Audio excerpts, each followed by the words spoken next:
आज का दिन आपने बताया कि पेरेंट्स डे है और पेरेंट्स यहाँ आए हुए हैं बच्चों के। ये बड़ी अच्छी बात है कि बच्चों के पेरेंट्स यहाँ आए हुए। सहयोग क्या है और उसमें मनुष्य क्या क्या पाता है वो तो आप जान सकते हैं, लेकिन आज मैं आपको एक छोटी सी बात बताने वाली हूँ कि माता पिता का संबंध बच्चों के साथ कैसा होना चाहिए। सबसे पहले तो हमारे दो संबंध बन ही जाते हैं बच्चों के साथ, जिसमें एक तो भावना होती है और एक में कर्तव्य होता है। भावना और कर्तव्य दो अलग अलग चीज बनी रहती है। जैसे कि कोई माँ है, वो बच्चा गलत काम करता है, गलत बातें सीखता है, तो भी अपने भावना के कारण कहती ठीक है चलने दो, आजकल बच्चे ऐसे ही हैं, बच्चों से क्या कहना, जैसा भी है ठीक है। दूसरी माँ होती है कि वो सोचती है कि बच्चों को कर्तव्य परायण बनाए। उस थोड़ी देर बाद में कर्तव्य परायण बनाने के लिए वो फिर बच्चों पे कहती कि सवेरे जल्दी उठना चाहिए, आपको पढ़ने बैठना चाहिए, फिर आप जल्दी से स्कूल जाइए, ये टाइम से करना चाहिए, वहां बैठना चाहिए, ये उठना चाहिए, ऐसे कपड़े पहनना चाहिए। इन सब चीजों के पीछे में लगी रहती। अब इसे कहना चाहिए कि ये सम्यक नहीं है, इंटीग्रेटेड बात नहीं, इसमें इंटीग्रेशन नहीं है। और सहयोग जो है आज का, ये इंटीग्रेशन है। ये दोनों चीजों का इंटीग्रेशन होना चाहिए, न कि कॉम्बिनेशन होना चाहिए। इंटीग्रेशन और कॉम्बिनेशन में ये फर्क हो जाता है कि हमारी जो भावना है वो कर्तव्य होनी चाहिए और कर्तव्य हमारी भावना होनी चाहिए। जैसे कि हमें अपने बच्चे के प्रति प्रेम है, तो हम कहेंगे कि प्रेम है इसीलिए हमारा कर्तव्य है कि हमारा बच्चा ठीक रास्ते पर चले, और हमारा बच्चा ठीक रास्ते पर इसीलिए चले क्योंकि हमें उससे प्रेम है। अगर हम अपने बच्चे से ये नहीं बताते कि वो ठीक रास्ते पर चले, तो इसका मतलब है हम भावना प्रधान है। ये तो बहुत आसान है कि हम इस चीज को सोचें कि हम बच्चे से क्या कहें, जाने दीजिए, बच्चे से कहने में बच्चे दुखी हो जाते हैं, तकलीफ होती है उनको क्यों दुखी करें। और एक होता है ये सोचा जाए कि नहीं, कितना भी दुख हो तो भी बच्चों को जो है एकदम धो करके मांझ करके बिल्कुल साफ कर दे। जब इंटीग्रेशन हो जाता है तब मनुष्य इस तरह से स्वयं अपना ही बर्ताव कर लेता है, जिसका सबसे बड़ा प्रभाव बच्चों पर पड़ता है। जैसे कि पिताजी तो हैं आलसी नमरी एक समझ लीजिए, और या तो शराब पीते हैं, सिगरेट पीते हैं, या माँ है बहुत गुस्सैली है, बच्चों को मारती पीटती झिड़कती रहती है, तो उसका असर बच्चों पे अपने आप पड़ जाता है। ऊपर से आप चाहे उन्हें कितनी भी सदुपदेश दें और कितनी भी बातें बताएं, वो ये देखते हैं कि ये लोग कैसे। कुछ बताने से कभी फर्क नहीं होने वाला। जो फर्क होता है वो देखने से होता है कि हमारे माँ बाप का बर्ताव कैसा है, उनका दूसरों के साथ बर्ताव कैसा है, और उनका हमारे साथ बर्ताव कैसा है, उनका आपस में बर्ताव कैसा है। बच्चे हमेशा ये चीज देखते रहते हैं। एक छोटा सा किस्सा है कि एक औरत बहुत दुष्ट स्वभाव की थी और उसके ससुर बुढ़े हो गए थे, तो उनको वो जो दूध वगैरह देती थी तो एक बड़ा गंदा सा बर्तन था मिट्टी का, उसमें दिया करती, और वो बेचारे उसी में दूध पीते थे। और वो बच्चा जो था उनका, वो ले जा करके दूध अपने दादा को देता था। एक दिन वो बर्तन टूट गया तो बच्चा जोर जोर से रोने लगा। तो उन्होंने कहा कि भाई इसमें रोने की कौन सी बात है, वो तो टूट गया तो टूट गया, इसमें जोर जोर से रोने की क्या बात है। तो बच्चे ने कहा कि मैं ये सोच रहा था माँ कि जब तुम बुढ़ी होगी तो मैं तुमको किस चीज में दूध दूंगा। तब उसका दिमाग जगा कि देखो बच्चे ने ये बात समझ ली, और फिर कहा अच्छा अगर दूसरा आ सकता है तो बहुत अच्छी बात, अब मैं नहीं रोऊंगा क्योंकि उसमें मैं तुमको दूध दूंगा। तो बच्चे हमेशा ये देखते रहते हैं कि आपका बर्ताव कैसा है, और इसकी जो छाप बच्चे पड़ती बड़ी गहरी होती बनिस्बत इसके कि आप सुबह शाम बच्चों को लेक्चर देते रहे।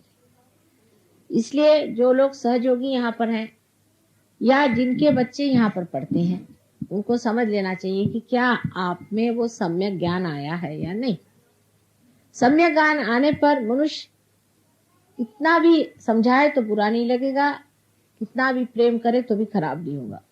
आप लोगों पे मेरा अनंत प्रेम है और बहुत बार आपको मैं समझाती भी हूँ, लेकिन आप लोग ना बुरा मानते हैं और नहीं आप बिगड़ गए।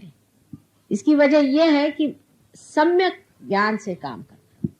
अगर बच्चे जानते हैं कि आप उनको पूरी तरह से प्यार करते हैं तो एक बार की भी झिड़की बहुत होगी, लेकिन आप हर समय झिड़कते रहिए तो बच्चे कहेंगे इनकी तो आदत ही पकने की है। इसलिए बच्चों को बहुत ही संभाल के और प्यार से रखना चाहिए।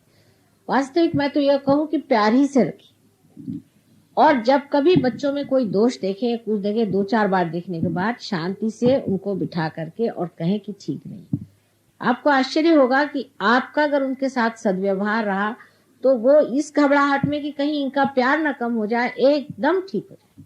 लेकिन अगर आपने कोई प्यार ही कभी बच्चे को जताया नहीं, हर समय ये ठीक से रखो, वो ठीक से रखो, इसे ये करो, वो करो करते रहे, तो बच्चे ये सोचेंगे कि ये तो इनकी आदत है और इन्होंने एक और बात कह दी तो क्या कर लिया।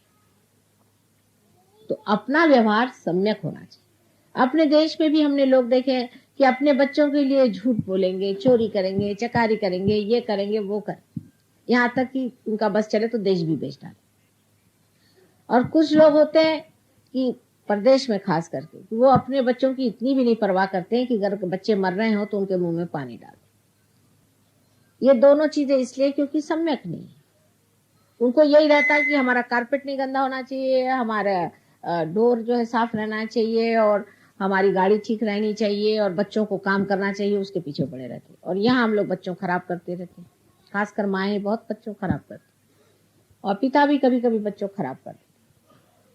तो पहले अपने और देखना चाहिए कि हम बच्चों को क्यों खराब करते हैं। इस कदर उनको प्यार नहीं देना चाहिए कि जिससे बच्चे खराब हो जाए, आपकी बात न सुने, मनमानी करें, या बच्चे ये सोचे कि हाँ ये तो हम इनको सब समझा लेंगे, ये तो अपने हाथ की बात। इस कदर उनको गलत रास्ते पे हम डाल देते हैं अपने अति प्यार से। उसी प्रकार कभी कभी हम उनके साथ बहुत सख्ती करने से भी उनको हम इस तरह के बना देते हैं कि वो हमसे मुंह मोड़ लेते हैं, फिर हमारा वो मुंह नहीं देखना चाहते। दोनों चीज के बीचों बीच सहज हो गए सुषुम्ना नाड़ी पर, और सुषुम्ना नाड़ी पर चलना चाहिए।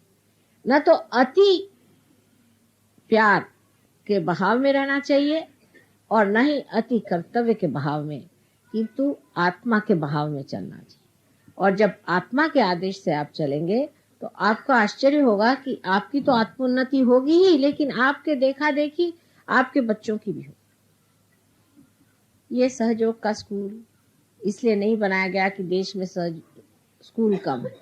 स्कूल तो बहुत लोग बनाएंगे, बना भी सकते हैं, पैसा भी बना सकते हैं, बच्चे पढ़ भी जाएंगे, ग्रेजुएट्स भी हो जाएंगे और सब हो जाए। सहयोग का स्कूल बनाने का मेरा विचार सिर्फ एक बात से था कि हमारे देश में आज ऐसे नागरिकों की जरूरत है कि जो एक विशेष रूप के आदर्शवादी हों, और ये विशेष रूप के आदर्शवादी बच्चे कहाँ तैयार हों।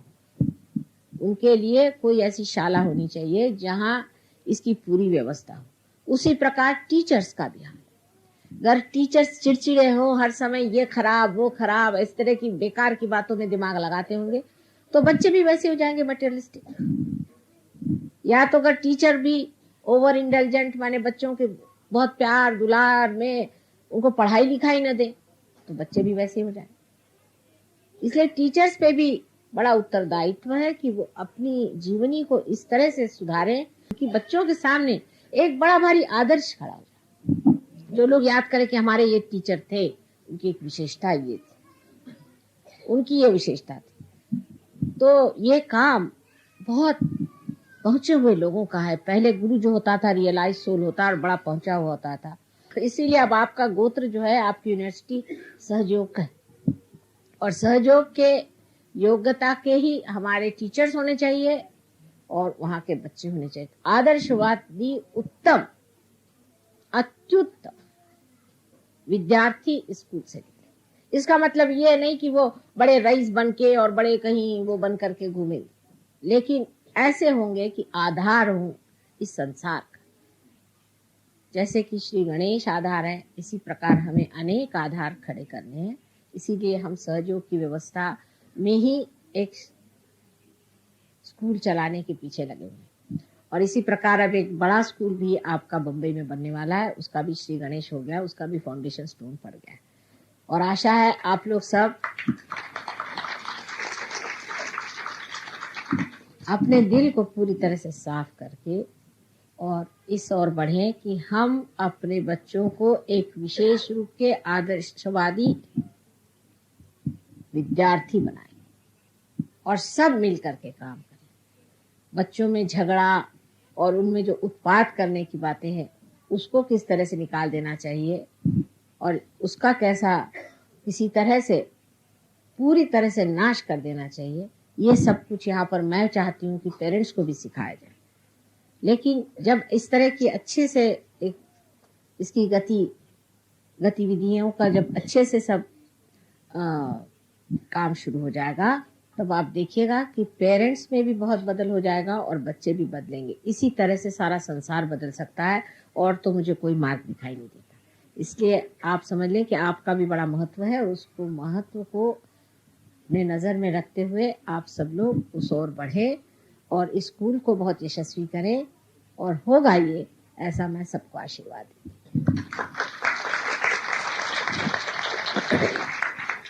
उदय चक्र जो है उसमें 3 उसकी साइड्स है, एक तो लेफ्ट, एक राइट और एक बीच की। राइट साइड में श्री राम का स्थान है। श्री राम जो पिता तो है, जो कि बेनेवोलेंट किंग है, जो सॉक्रेटिस ने बताया ऐसे राजा जिनको सिवाय लोगों के हित के और कुछ सोचता नहीं। हित कैसे होगा, लोगों का ठीक कैसे होगा, उनका भला कैसे होगा। उन्होंने जो कुछ किया इस संसार में सिर्फ एक विचार से कि मनुष्य का भला कैसा। नंगे पांव वन में गए कि वहां की भूमि उनके चरणों से वाइब्रेट हो जाए। सारा नाटक खेला, दुखदाई नाटक था, शरीर तो उनका था ही जो सहन करता था, लेकिन ये सारा नाटक उन्होंने खेला सिर्फ दिखाने के लिए कि एक आदर्श राजा कैसा होना चाहिए, एक आदर्श पिता कैसे होना चाहिए, एक आदर्श पुत्र कैसे होना चाहिए। ये आपका राइट हार्ट है। अगर कोई भी इंसान का राइट हार्ट पकड़ता है, माने ये कि किसी भी इंसान में कोई पिता का दोष हो, समझ लीजिए उसके पिता की मृत्यु जल्दी होगी, उसने पिता का सुख न देखा, या अगर उनका अपने पिता से संबंध ठीक न हो, या पिता अगर गलत रास्ते पे चलता हो, या वो पिता से दुश्मनी लिए हो, कोई सा भी पिता का जो तत्व है अगर खराब हो जाए तो ऐसे आदमी का राइट हार्ट पकड़ता है, ऐसे आदमी को अस्थमा होने का अंदेशा। अब देखिए कहां से बात कहां ला रही। इस वक्त आपको श्री राम का ध्यान करना चाहिए जब आपको अस्थमा, इससे आपका अस्थमा ठीक है। अब आपके लेफ्ट हैंड साइड में जो हार्ट के चक्र का दोष होता है वो आपकी मां की वजह से। अगर आपकी मां परमात्मा में विश्वास नहीं करती है, आपको गलत रास्ते पे ले जाती है, या जरूरत से ज्यादा आपको प्यार करके आपको खराब करती है, तो वो भी मां बड़ी दोषी है। यूंग ने अपने एक एक्सपेरिमेंट में ऐसा देखा कि एक इंसान आकर के उसे बार बार बताता कि मेरी माँ का मुझे स्वप्न आता है कि वो एक विच, एक राक्षसी है, बार बार ऐसे मुझे स्वप्न आता। तो उसका उन्होंने लड़के से पूछा कि भाई तुम्हारा माँ का तुम्हारे साथ व्यवहार कैसा है? तो उन्होंने कहा भाई मेरी माँ तो ऐसी है कि मुझको इतना पैम्पर करती है, इस कदर उसने मुझे स्पॉइल करके रखा है कि मैं किसी काम का नहीं। उनका ठीक, इसका मतलब है तुम्हारी माँ जो विच है, जो तुम्हारी माँ राक्षसिन है, इसका स्वप्न तुम्हारे अचेतन से, अनकॉन्शियस से आ रहा है और तुमको बता रहा है कि संभल के रहो। एक आदमी बताता था कि मुझे अपने बेटे के बारे में ऐसा हमेशा सपना आता है कि वो सिंहासन पे बैठा है और उसके सामने मैं हमेशा नतमस्तक हूं। यूंग ने पूछा कि तुम्हारा अपने लड़के से कैसा रिश्ता है? कहने मैंने दूसरी शादी कर ली, मैं उस लड़के की परवाह नहीं करता हूँ, उसको वो तो घर में नौकर जैसा ही है, किसी काम का नहीं, और मुझे ऐसा सपना था। अचेतन उसे बता रहा था कि तुम्हारा लड़का जो है वो सिंहासन में बैठने लायक है और तुम उसके नीचे खड़े हुए हो, उसको नतमस्तक तुम्हें रहना चाहिए, बजाय इसके कि उसका तुम छल करो और उसे तुम किसी तरह से इस तरह से व्यवहार करो जिससे वो नगण्य हो जाए। यही बात है कि माँ और बाप का बहुत बड़ा देना बच्चों को होता है। एक तो अपने देश में माँ बाप का इस कदर अपने बच्चों के प्रति स्वार्थ होता है, इतना ज्यादा स्वार्थ होता है कि आश्चर्य, इसी देश में पन्नाधाई जैसी औरतें हो गई। इसी देश में ऐसे लोग हो गए जिन्होंने अपने बच्चे देश के लिए कुर्बान कर दिए। हम खुद अपने बाप की बात कह सकते हैं कि जो हम लोगों को कुर्बान करने में एक क्षण भी न ठहरे और उसमें बड़ा अपने को गर्व समझते। और ऐसे हमने अनेक उनके मित्रों को देखा और अनेक लोगों को देखा उस उम्र के, जो अपने बच्चों से कहते हैं कि कुर्बान हो देश। वो गया एक तरफ भगत सिंह का जमाना, और आज ये आया है कि मेरा बेटा, मेरी बेटी, मेरा मेरा मेरा। यहाँ पर भी जो बता रहे थे बात सही है कि आकर के मेरा बाप ऐसा, मेरी माँ ऐसी, मेरा बेटा ऐसा, मेरा ये। दूसरा एक्सट्रीम है इंग्लैंड में, जो मैंने आपसे कल बताया कि अपने बच्चों को ही मार डालते काम सर। ये दो एक्सट्रीम के बीच में मनुष्य को रहना चाहिए। अपने बच्चों के प्रति भी आपका बड़ा भारी परम कर्तव्य है कि उनको खराब नहीं करना। उनको ये नहीं लगना चाहिए कि हमारे माँ बाप हमारे आदर्शों से छोड़ दें। लड़के हैं, सिगरेट पीते हैं बचपन से, उनको बुरी आदतें लगती हैं, इसका कारण उनके माँ बाप और कोई नहीं। अगर लड़के बिगड़ते हैं तो माँ बाप उसके कारण। माँ बाप अगर उनके साथ रहें, उनके साथ घूमे फिरे, उनसे दोस्ती करें, उनसे इज्जत से पेश आए, तो बच्चे नहीं बिगड़ सकते। अब ये दोनों चक्र जो हमारे अंदर हैं, और माँ के दोष से अनेक रोग आ सकते हैं। माँ के दोष से ऐसे ऐसे रोग आते हैं कि जिसका निवारण करते करते हम पगला जाते हैं। खासकर टीबी की बीमारी जो है, ये माँ से। किसी को अगर टीबी की बीमारी है तो जिसकी माँ बचपन में मर गई हो, या माँ का प्यार जिससे न मिला हो, जिस आदमी ने माँ को जाना नहीं, उसे टीबी की बीमारी हो जाए। आप सोचिए इस देश में, इस महान देश में जहाँ की माँ की लोग पूजा करते हैं, वहां कितने लोगों को टीबी हो जाता है। इसका मतलब यह है कि माँ जो है बच्चों को खराब कर रही है, माँ उनको दोष लगा रही है, माँ उनसे बुरी तरह से पेश आ रही है। इसका ये नहीं मतलब कि आप बच्चों को हर समय डांटते रहे, फटकारते रहे, लेकिन एक अपनी प्रतिष्ठा के साथ अपने बच्चों के सामने ऐसा एक उदाहरण रखना चाहिए कि बच्चे देखें कि ये देखिए ये हमारी माँ है, इनका बर्ताव कैसे और हमारा बर्ताव कैसे। आप ही उनके सामने अगर बहुत चीप तरीके से रहे, रात दिन अपने श्रृंगार में लगी रहे, या पति से हर समय लगती रहे, तो वो बच्चा भी आपकी क्या इज्जत करे। स्त्री में जब तक वो बात नहीं आएगी तब तक वो बच्चे में कैसे। वही बात पिता की। अगर पिता स्वयं शराब पीता है, आवारा है, घूमता है, घर में नहीं बैठता है, बच्चों से मिलता जुलता नहीं है, बीवी को बातें सुनाता है, ऐसों के बच्चे कैसे हो? क्या बड़े अच्छे हो सकते हैं? वो जगह है जहाँ या नवे भाजन नहीं लगना संस्कार रहा। जो छोटे छोटे उम्र में जो संस्कार हमारे ऊपर लगते हैं वो ऐसे ही होते हैं जैसे कि जिस घड़े के कच्चे रहते वक्त जो उस पर दाग पड़ जाए, उसी प्रकार वो पक्के हो जाए। उस वक्त इतना संभालना जरूरी है, इतना उनको प्रेम देना जरूरी है कि जिससे उनकी जो वृद्धि है वो कायदे से हो जाए। पर ऐसा होता नहीं, ज्यादातर ऐसा होता नहीं। हम या तो उनको ज्यादा ही पानी देते हैं और नहीं ही देते हैं। बीचों बीच खड़े रह करके देखना चाहिए कि हमारे बच्चे किस रास्ते पे चल। फिर ये कहना कि समाज ऐसा बना हुआ है, माँ क्या करे, लड़के खराब हो ही जाते हैं। कैसे? आपका चित्त ही नहीं बच्चे की ओर। कम से कम आप तो कोई शिकायत नहीं कर सकते। इंग्लैंड अमेरिका में तो लड़कों को डोल मिल जाता है, 18 साल में तो बेकार जाते हैं। पर आप लोग तो जिंदगी भर उन बच्चों को पालते हैं। फिर भी क्या हुआ, थोड़ा सा शराबी तो पीता है, सिगरेट पीता तो आजकल सभी पीते हैं, उसको गंदी आदतें हैं, थोड़ी बहुत औरतों के पीछे भागता है, कोई हर्ज। इस तरह से अगर आप अपने बच्चों के प्रति अपना रुझान रखें, ये तो इसको मैं कहती हूँ कि आप उनके दुश्मन हो गए। क्योंकि जो आपका कर्तव्य है उससे अगर आप च्युत हो गए तो आपने उनको तो ऐसे गड्ढे में ढकेल दिए। यहाँ तक मैंने सुना है कुछ लोग जो अपने को बहुत अंग्रेज समझते हैं कि साहब मैं तो अपने बेटे के साथ बैठकर शराब पीता। क्या कहने आप?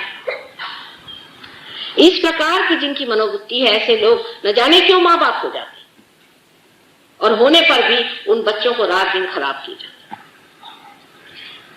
नहीं तो इतना बच्चों के साथ कड़ा ये होता है कि बच्चे घर से भाग खड़े हो जाते हैं, सोचते हैं हमारे माँ बाप को हमारे प्रति कोई प्रेम ही नहीं, उनको कोई दुलार ही नहीं।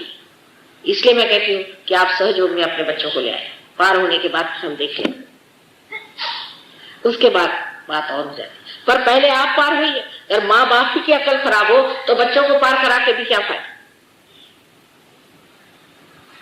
वो तो गलत रास्ते अपने जो आप बच्चों को सिखाएंगे और हम उनको सही रास्ते सिखाएंगे तो कहेंगे हमारे बाप तो एक बात कहते हैं और माता जी दूसरी बात कहते हैं। हमारी लड़की है वो रियलाइज हो रहा तो एक दिन कहती है कि नानी एक बात बताइए कि जो शेर होता है इसने पूर्व जन्म में कुछ खराब काम किया।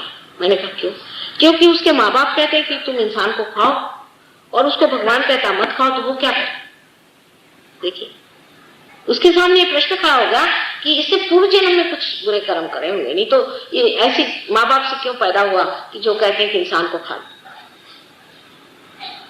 यही प्रश्न हमारे दिमाग में आना चाहिए कि आखिर ऐसा कौन सा हमने पूर्व जन्म में कर्म किया है कि जिसके कारण हम अपने बच्चों को ठीक रास्ते पर नहीं लगा सकते।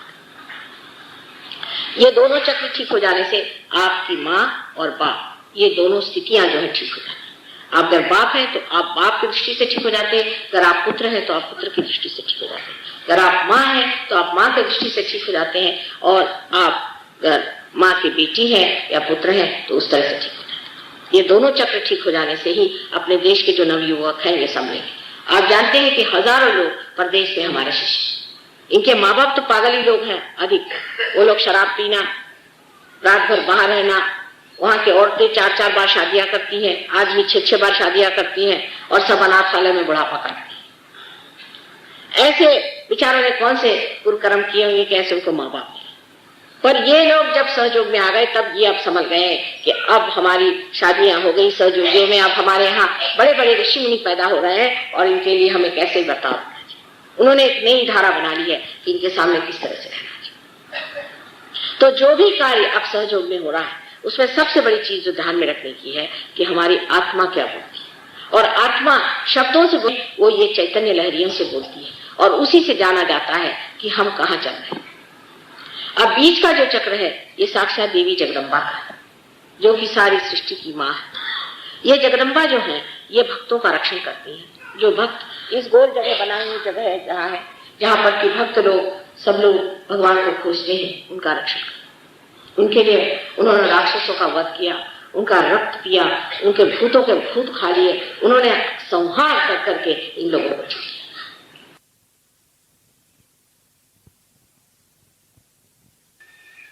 और यही बात हमें सबको अपने बारे में सोचना है कि हम अपने को निष्कलंक रखें।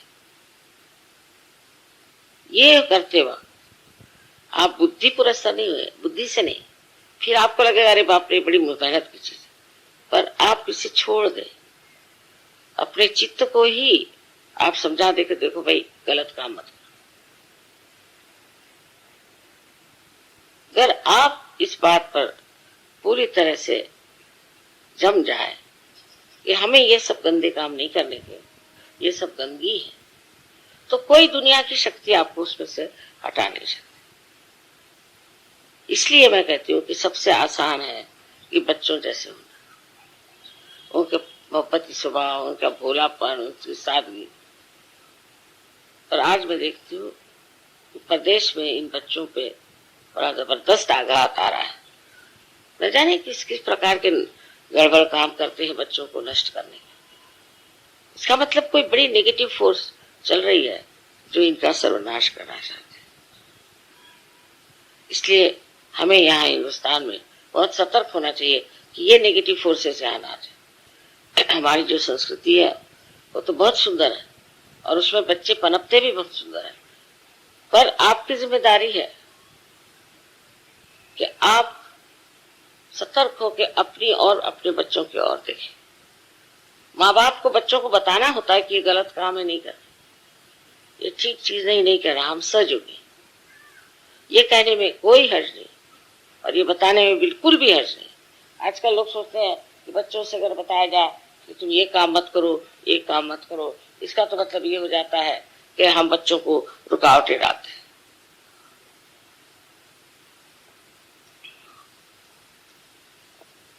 और प्रदेश में तो बच्चों को जैसा चाहे वैसे रहे। तो ये बात थी, तो बच्चे पेड़ से क्यों नहीं लटके? आपने क्यों पैदा किया? आपकी क्या जिम्मेदारी है? आपको क्या करना है? बच्चों को कहना होगा ये गलत काम है और हम नहीं चाहते, हम आपको इसके लिए पैसे नहीं देंगे, आपकी मदद नहीं करेंगे, आप कायदे से रहिए। नहीं तो हमारा भी समाज उसी तरह से हो जाए। उनकी अच्छाई तो आई नहीं, पट से बुराई हम ले लें।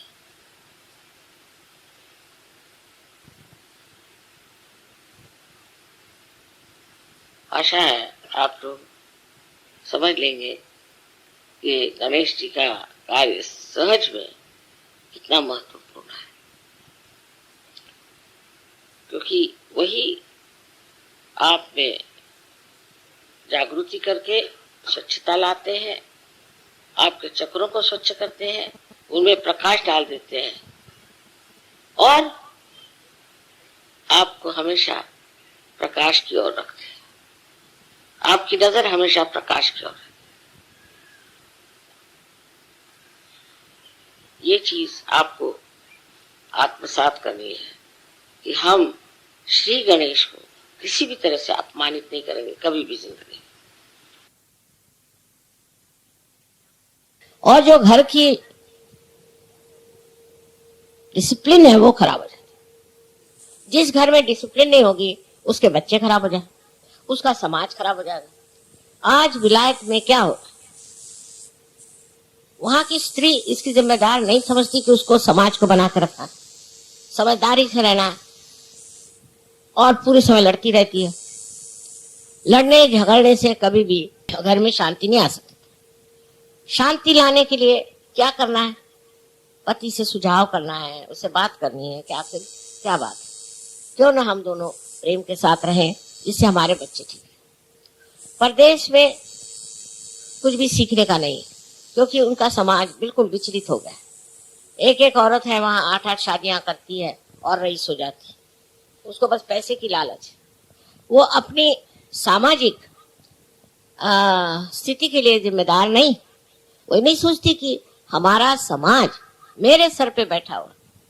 आज भी हिंदुस्तान का समाज जितना बिगड़ा नहीं, उसका कारण माताएं अच्छी, पर माताओं को भी जबरदस्ती नहीं करें, समझाना चाहिए, उनसे दोस्ती करनी चाहिए और उनको अपने बराबर समझ करके ठीक रास्ते पे रखना चाहिए। अगर हमारा समाज ठीक हो जाए तो जो दुविधाओं में हम पड़ा हुए हैं, जो हमारे हम सुनते हैं कि खून की खराबी हो रही है, बॉम्ब फूट रहे हैं, फलाना हो रहा है, इस तरह का आशंकित जीवन जो हमारे ऊपर लग गया है, उसका कारण है इन लोगों की माएं।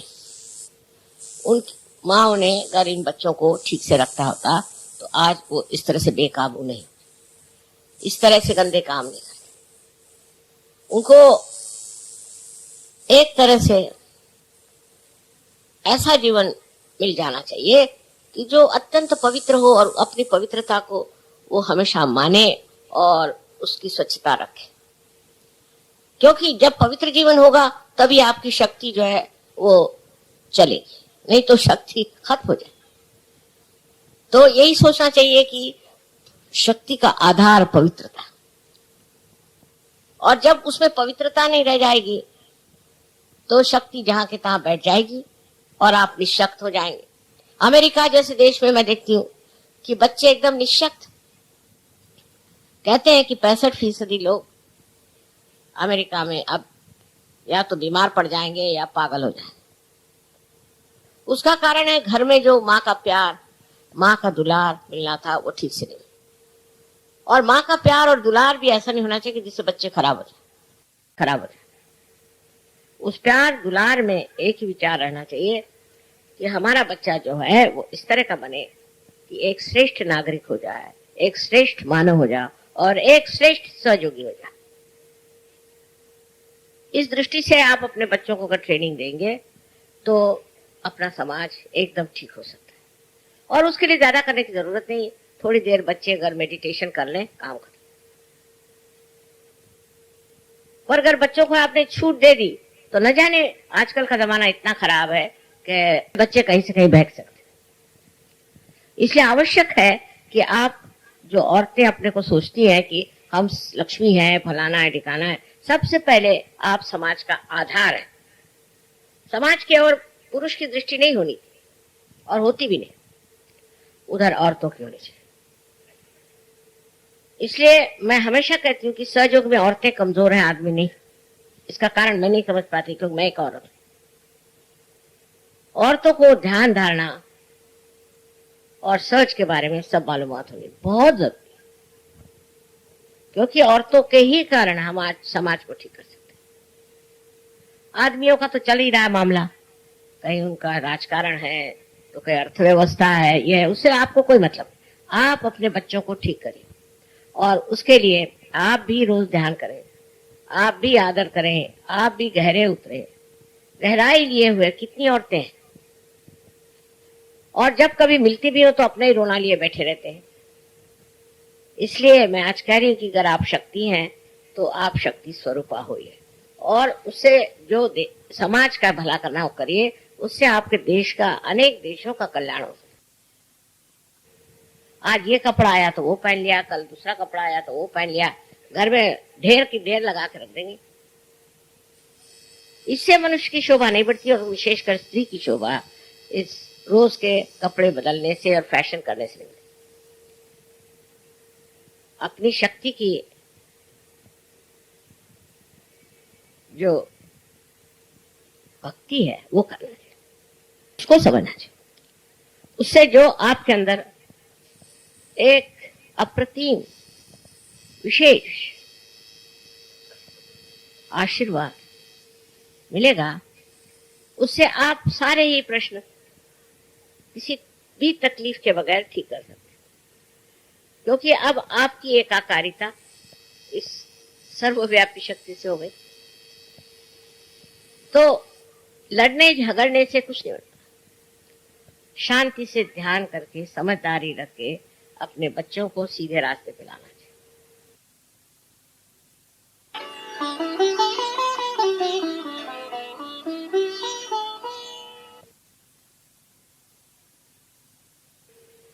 स्त्री के बारे में हमारे देश में अनेक बातें कही गई, और हम अपने भारत माता को भी, उसको भी हम एक माँ के रूप में कहते हैं। हमारे यहाँ माँ बहुत बड़ी चीज मानी जाती है, क्योंकि वो लड़के को गलत रास्ते से बचाती है, उसको सही तरीके से बड़ा करती है, उसको वो ऐसे बहुमूल्य गुण देती है जो उसको जिंदगी भर के लिए पूरे पड़े। ऐसी हालत में आप लोगों को ये सोचना चाहिए, क्या हम अपने घर में शांति, सुख और आनंद देते हैं? घर पे पति आया और आप लड़ाई झगड़ा शुरू कर देते, या नहीं तो बस रंदो रंदो रंदो, इस तरह से एक अछूतापन। अगर आप घर में आनंद और प्रेम की सृष्टि करें तो आपके बच्चे ठीक से पनप जाए। उसी प्रकार पुरुषों के लिए बहुत जरूरी है कि हर समय अपनी बीवी से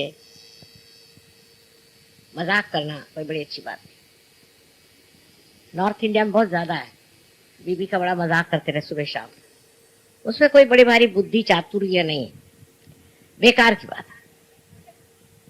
अपने बीवी के गुण देखिए, जरूर नहीं उसको बखानिए, पर उसको समझिए और उन गुणों से परिचित हो करके और उसका मान पान सब रखना चाहिए।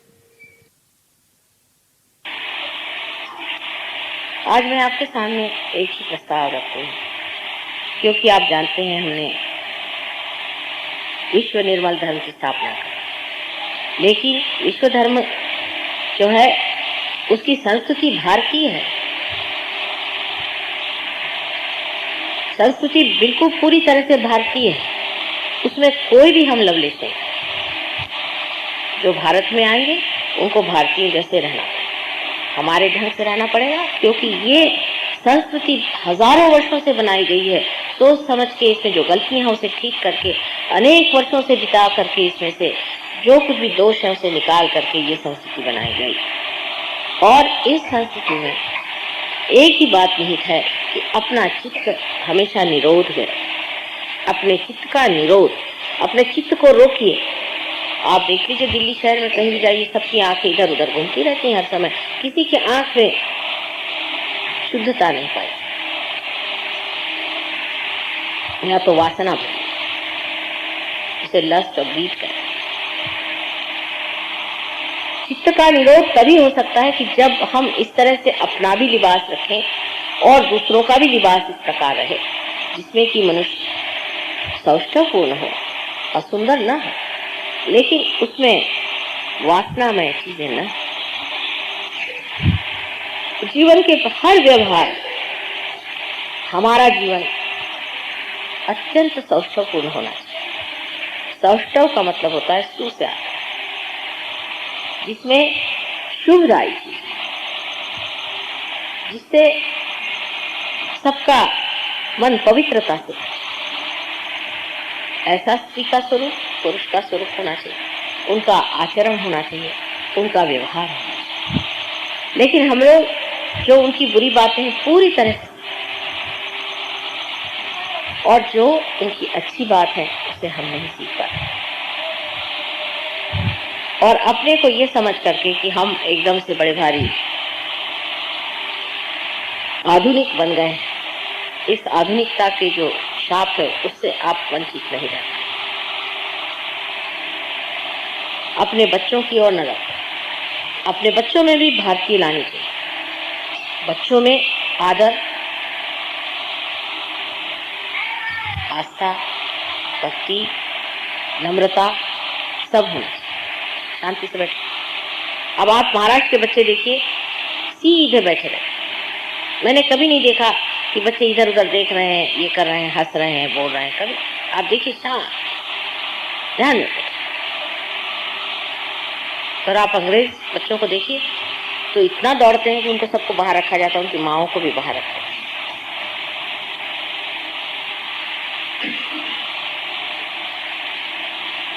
तो हमें पहले जान लेना चाहिए कि क्या बात है, सहयोग इतना गहरा हमारे अंदर क्यों नहीं है। हमें अपनी ओर दृष्टि करके देखना चाहिए कि हम क्या स्वयं गहन है, हमारे अंदर ये गहनता आई हुई है। भारतीय संस्कृति को जरूर अपनाना होगा पूरी तरह से, और उसकी पूरी इज्जत करते हैं। जैसे बड़ों का मान करना। हमने सुना कि कोई सहयोगी हैं अपनी माता को बहुत सताते हैं और बड़े भारी सहयोगी हैं। ये कैसे हो सकता है? सबकी अधिकार होते हैं, सबका एक तरीका होता है। अगर माँ कोई ऐसी शैतान हो या भूतग्रस्त हो तो समझ में आई बात, लेकिन किसी भी माँ को सताना हमारे संस्कृति में मना। माँ बाप का अनादर करना बिल्कुल मना। भाई बहनों से दूर भागना भी बिल्कुल मना। दूसरी बात, अपने यहाँ कोई आदमी, कोई भी मेहमान घर में आए, उसके लिए हम लोगों को जान दे देनी चाहिए। इसके अनेक उदाहरण हैं। जो हमने खोया हुआ है पूरा की पूरा हमें सहयोग से वापस लाना है। शुरू से ही स्त्री के प्रति ऐसी निंदनीय वृत्ति रखने से औरत हमेशा असुरक्षित, इनसिक्योर रहती है। जो औरत इनसिक्योर रहती है वो या तो आपको नचा के छोड़ देगी या आपका सर्वनाश कर देगी। स्त्री के अंदर पूरी इज्जत और मान आप दीजिए। बच्चों को, बच्चों से भी आप मान से बात करें। आप बच्चे हैं, आप विशेष हैं, आप सहयोगी हैं, आपका मान होना चाहिए। आप बड़े जैसे बैठिए, आप सहयोगियों जैसे बैठिए। ये अगर आप अपने बच्चों को समझाने लग जाएं तो बच्चे कहाँ से कहाँ पहुँच। लेकिन ये बात बहुत कम पाई जाती है। ज़्यादातर हम लोग बच्चों को झड़कते ही रहते हैं, उनके अंदर कोई इज्जत की भावना नहीं आती। जब उनके अंदर इज्जत की भावना नहीं आती है तो बच्चे उसी तरह से बर्ताव करते हैं जैसे आपके नौकर लोग बर्ताव करें। मैं तो कहती हूँ नौकरों को तक हम लोगों को एक इज्जत से बाकायदा, जैसे कुटुंब पद्धति हमारे यहाँ है, उसको संभालते हैं। सारे कुटुंब को संभाल के, सबको प्यार दे करके अपनी न बात करें। इस तरह से कि बहुत सी औरतों की भी आदत होती है, मैंने देखा कि हमें तो ये चीज़ पसंद है, हमें ये पसंद नहीं, ये सफाई नहीं हुई घर में, वो नहीं हुआ, ये ठीक होना चाहिए। आप करिए या आपका, और खुश होइए। और 3 बार खराब हो तो 4 बार ठीक करिए, लेकिन वो पानी में घोल के दीजिए जिसमें दांत मलने लगे। पानी में घोल के दी हुई चीनी बच्चों के लिए बहुत जरूरी। डॉक्टरों का इस मामले में मत सुनो। वो तो जनरल चीज चलाते कि अब चीनी मत खाओ, सब लोग चीनी नहीं खा रहे, कि नमक नहीं खाओ, सब लोग नमक नहीं खा रहे। भाई जिसको जिस चीज की जरूरत है वो खाओ। बच्चों को चीनी की जरूरत बहुत है, उनको आप चीनी दीजिए, लेकिन ऐसी चीनी न दीजिए जो दांत में वो खाएं या जिस तरह की, पर चीनी जो कि पेट में चले। दूसरे ये कि गर्मियों के दिनों में कोकम नाम का एक फल आता है, महाराष्ट्र में इसमें मिलेगा, उसको भिगो लिया, रात, उसको दूसरे दिन चाहे तो थोड़ा उबाल लिया, उसका रस निकाल के उसमें चीनी डाल करके और उसको रख लीजिए, दिन भर बच्चे को पी लो। अगर जॉन्डिस जैसी बीमारी हो जाए तो मूली के पत्ते को, छोटी छोटी जो पत्तियां होती हैं उनको उबाल लीजिए, कोमल जिसको कहना चाहिए अभी अभी नवीन जो नहीं, उनको उबाल करके उसमें खड़ी शक्कर मिला करके या चीनी जो वाइब्रेटेड हो मिला करके बच्चे को दीजिए और कोई पानी न दे। 1 दिन के अंदर बच्चे का जॉन्डिस ठीक हो सकता। और गर्मियों में मूली का रस जब दे सके तो बहुत ही अच्छा है। मूली खूब खाने को दीजिए बच्चों के लिए मूली बहुत फायदे की चीज। और उनको ऐसी ऐसी चीजें दीजिए जिससे कि उन पे बहुत ज्यादा फैट न पड़े। हमारे यहाँ तली हुई चीज बच्चों को दे देते, कुछ सोचते ही नहीं, तली हुई चीज बिल्कुल नहीं देना। और दूसरा, यहाँ पर एक लीफ 52 भी अच्छी दवा मिलती है, वो अगर शुरू करते हैं तो 1 साल के अंदर वो भी चल सकती है। लेकिन वो बनती है एक चीज जिसको हम कहते हैं मराठी में एरोण्या, हमारा हिंदी में पता नहीं क्या कहते हैं, छोटी छोटी काली काली चीज होती है इतनी बड़ी बड़ी, जो बेर के साथ मिलती है, एरोण्या करके इतनी छोटी छोटी। हमारे नागपुर में बहुत होती है, नागपुर में किसी को लीवर का ट्रबल नहीं होता, सब बच्चे खाते हैं। नहीं किसी भी नाही ते एरोण्या म्हणून एक आपल्या आमच्या नागपूरला होतं, मला इतकं माहिती नाही लहान हो, अगदी लहान बारीक असतं, एवढं काळं म्हणजे असतं ते। चिरौंजी के दाने जो होते हैं ना, उसके ऊपर का जो होता है चिरौंजी के दाने के ऊपर का, उसी जैसे छोटी चिरौंजी वो भी चल जाए चिरौंजी। और जब जाड़ा पड़े तो सौंठ थोड़ी सी पीस करके उसमें चीनी मिला करके सवेरे दें बच्चों, जाड़ा पड़े। और गर्मी में ये चीज। दूसरी चीज के गन्ने का रस, जितना बच्चा पी सके उतनी चीज अच्छी है उसके लिए। गन्ने का रस, उसमें अदरक डाल, नींबू, ये सब फायदा कर। और बच्चों को ज्यादातर ये कर रहे वो कर रहे ऐसे नहीं करना चाहिए, सवेरे उठो जल्दी चलो ये करो, ऐसे नहीं करना चाहिए। इससे इनकी जिसको आप लोग तिल्ली कहते हैं, स्प्रीन खराब हो जाती है और इसी से ब्लड कैंसर हो जाता है। हेक्टिक लाइफ जो लीड करता है उसको ब्लड कैंसर होता है। हेक्टिक नहीं बच्चों को बनाना चाहिए, बच्चों को बहुत शांतिपूर्वक रखना चाहिए, समझे ना। अब लीवर का रख लीजिए, आपको खुद लीवर है, आपको खुद लीवर की ट्रबल है, सारा मुंह पे जो है लीवर से तो आया, तब लीवर है। माने आपको बचपन में खूब तल के पूरियां खिलाए, पूरी खाना, पराठे खाना, ये सब गंदी चीजें हैं। और वो रख के रात में फिर बासी खाना, ये भी एक शौक होता है। पराठे तो बिल्कुल बंद कर दीजिए आप लोग, काम रहता है। तो आप अंदर से कुछ पहनते हैं, शिमिज पहनना चाहिए, हाँ अंदर से शिमिज पूरा नहीं पहने अभी भी, उसी से हो जाता। हाँ, दूसरा सहयोग में कंपलसरी है, कंपलसरी हर आदमी को अंदर बनियान पहनना है आजकल का फैशन। और औरतों को अंदर से शमीज पहननी है, और साड़ी पहनती तो नहीं, पर अगर ये पहन रही दूसरा ड्रेस है ऊपर से चुनरी ले ली, जरूरी है, नहीं तो सारे इसमें दर्द होएगा आपके सीने में, और फिर आप आएंगे माँ मेरा सीने में दर्द है।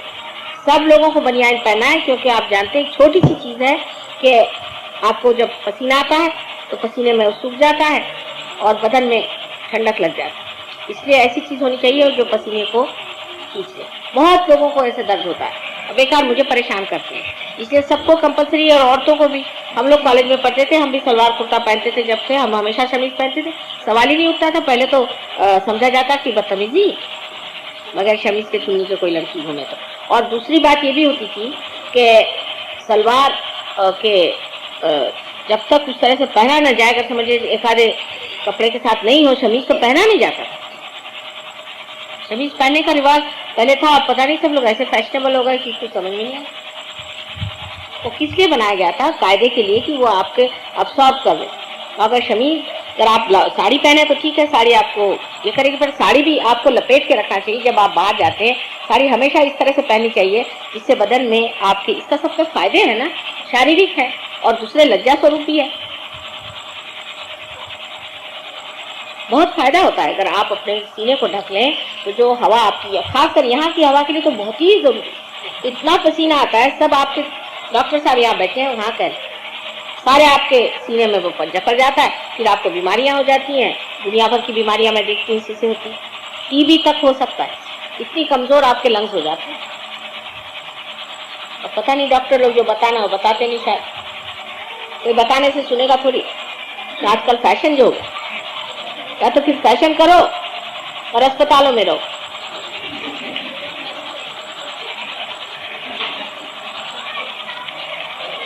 पूरा बदन ढक के रहना चाहिए जब भी बाहर जाइए, क्योंकि उससे तकलीफ हो जाती है। वो बात कही वो समझने की बात है कि हम लोग अपने बच्चों को जो जबरदस्ती जुल्म करते हैं उसे हम जुल्म नहीं समझते। पर ये बच्चे सब संत साधु आपके घर में आए हैं तो आपको उनकी इज्जत करनी चाहिए, उनको संभालना चाहिए, उनको प्यार देना चाहिए, जिससे पनपे पड़े। उनको स्वतंत्रता देनी चाहिए। वो कभी गलत काम कर नहीं सकते, वो संत साधु है, लेकिन आपकी दृष्टि में फर्क है। आप हर जगह अपना ही एक, मराठी में कहते हैं कि मनगढ़शाही अभी नया शब्द सीखा है, और नहीं तो हिटलर शाही, सब शाही लगा। इस चीज में मेरे ख्याल से मुझसे बढ़ के कोई नहीं होगा। मुझे बिल्कुल पसंद, बच्चों को जरा भी कुछ कहना मुझे पसंद।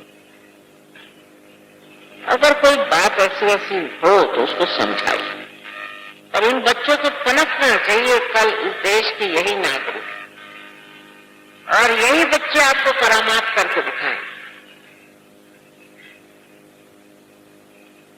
इन लोगों के बच्चों को इस कदर जो स्वतंत्रता थी, उस स्वतंत्रता से आज मैं देखूं कि कितने बढ़िया हो गए।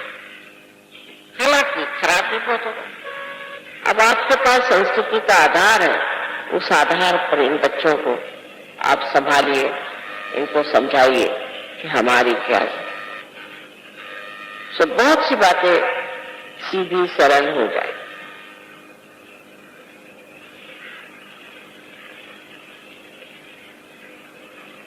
हमारे देश के बारे में,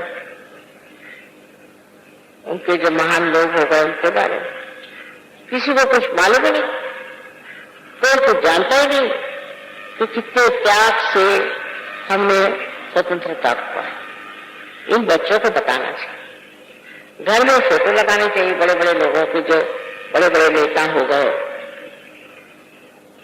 कैसे कैसे संग्राम हुए वो समझाने चाहिए। स्कूलों में वो समझाना चाहिए, उसी तरह के वहां वातावरण होना चाहिए।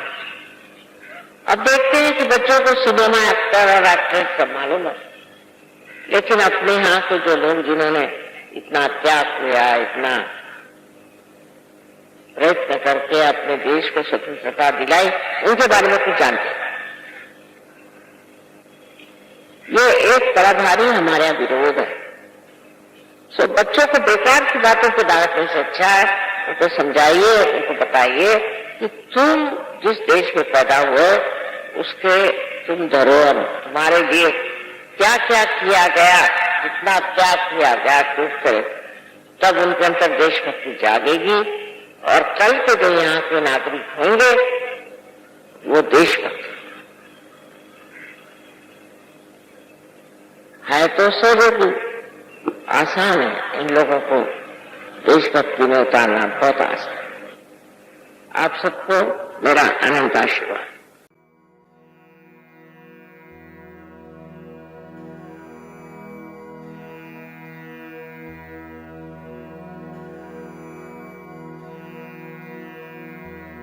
Mm-hmm.